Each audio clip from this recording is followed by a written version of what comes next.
Tahukah kamu, demokrasi Indonesia tidak terbentuk dalam semalam. Perjalanannya penuh perubahan dan tantangan sejak Indonesia merdeka.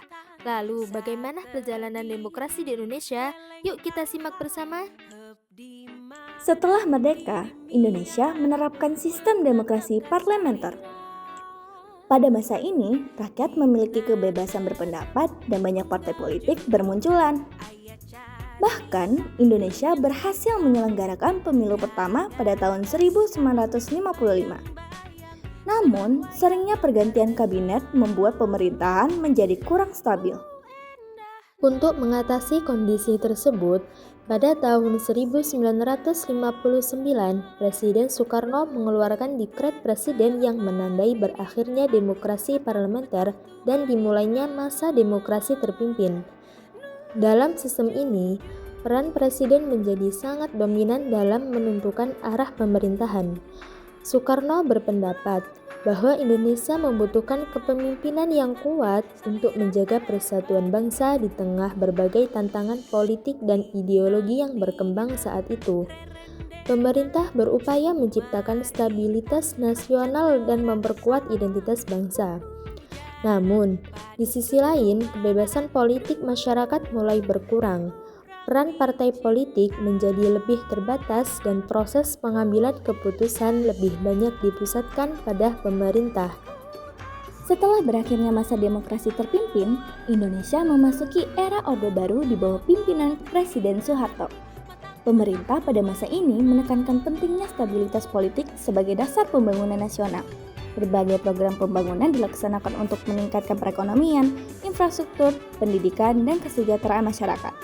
Selama beberapa dekade, Indonesia mengalami pertumbuhan ekonomi yang cukup pesat.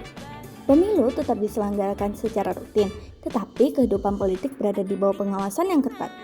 Kebebasan berpendapat, kebebasan pers, dan aktivitas politik masyarakat masih dibatasi sehingga proses demokrasi belum berjalan secara sepenuhnya terbuka. Sehingga kritik terhadap pemerintah seringkali sulit disampaikan secara bebas. Memasuki akhir tahun 1990-an, Indonesia menghadapi krisis ekonomi yang berdampak besar terhadap kehidupan masyarakat. Kondisi tersebut memicu berbagai gerakan mahasiswa dan tuntutan reformasi dari berbagai kalangan. Pada tahun 1998, Presiden Soeharto mengundurkan diri dan Indonesia memasuki era reformasi. Masa ini menjadi titik penting dalam perkembangan demokrasi Indonesia. Berbagai perubahan dilakukan untuk memperkuat sistem demokrasi, seperti kebebasan pers yang lebih luas, kebebasan menyampaikan pendapat, serta penguatan lembaga-lembaga negara. Sistem politik juga menjadi lebih terbuka, sehingga masyarakat memiliki kesempatan yang lebih besar untuk berpartisipasi dalam proses pemerintahan. Sejak era reformasi, pelaksanaan pemilu di Indonesia terus mengalami perbaikan. Salah satu perubahan penting adalah diberlakukannya pemilihan presiden secara langsung oleh rakyat.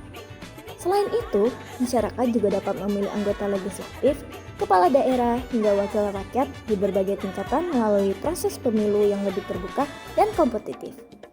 Kehadiran media massa dan perkembangan teknologi informasi turut memberikan ruang yang lebih luas bagi masyarakat untuk menyampaikan aspirasi, mengawasi jalannya pemerintahan, dan ikut terlibat dalam kehidupan demokrasi. Era reformasi menjadi tonggak penting dalam perkembangan demokrasi Indonesia yang lebih terbuka, partisipatif, dan demokratis.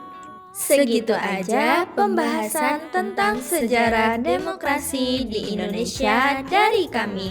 Saya Udil Zamhariro dengan NIM 25124. Dan saya Cinta Sabrina Syakila Putri Farid dengan NIM 25132 pamit undur diri. Terima kasih sudah menonton video kami. See you next time.